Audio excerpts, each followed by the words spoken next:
All right, guys, Haywood Barber, the original money coach, back at it, right?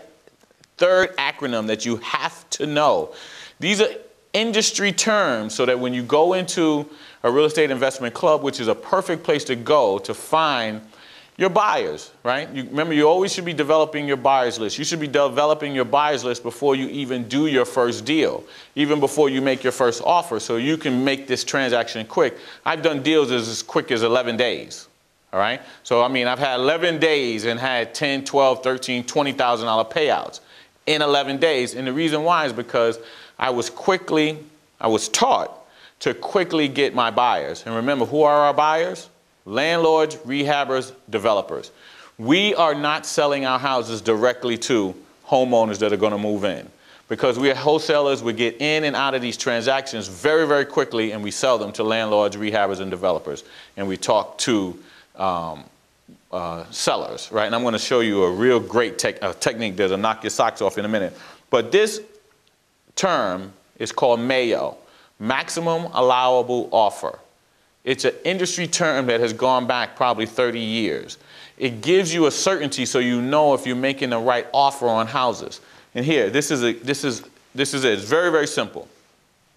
Now, 2-3 years ago, we were making 30% below. Once you get your CMA and you know what the houses are going for in that immediate area. If you're in a city on that block, if you're in a cul-de-sac, I mean not a cul-de-sac, but if you're in a PUD community, the houses right in that radius, okay? If you have your CMA, which is what houses are going for if they're all fixed up nice and pretty, that's the term that we use with our students, then you want to be 30% below market. This was 2-3 years ago. Now we're using 35%. Now, if you find that this area is depressed even more so, then use 40%. But just for this example, 35% below market. Then you want to minus out whatever repairs are necessary for that specific property.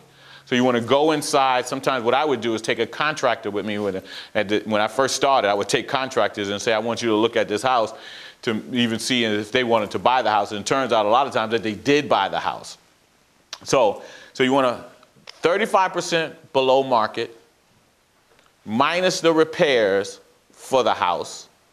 Then you want to take out, of course, your wholesale fee. The way Lola and I was teaching at LRE, we taught that you absolutely must, at a very minimum, structure your deal for $10,000 at a very minimum.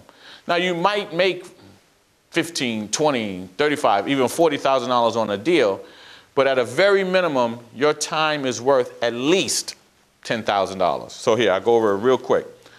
You want to be your 35% below market, minus whatever your repairs are, minus your wholesale fee at a very minimum, $10,000. Don't have to be greedy. You've heard the term that pigs get slaughtered, hogs get fat. All right, so just make your minimum $10,000, and then whatever that equals out, that's MAO. Now, in this current economy, I would still take 10% off for good measure. And then when you make your offer, never make your offer at that number. Make it less so that you give yourself some flexibility in your negotiations. Remember, people want to negotiate. You have to make people feel good about the process. So once again, this is Haywood Barber, the original money coach at theoriginalmoneycoach.com, giving you the exact formula for how to make an offer. That is MAO, maximum allowable offer. Thank you very much. Have a great afternoon.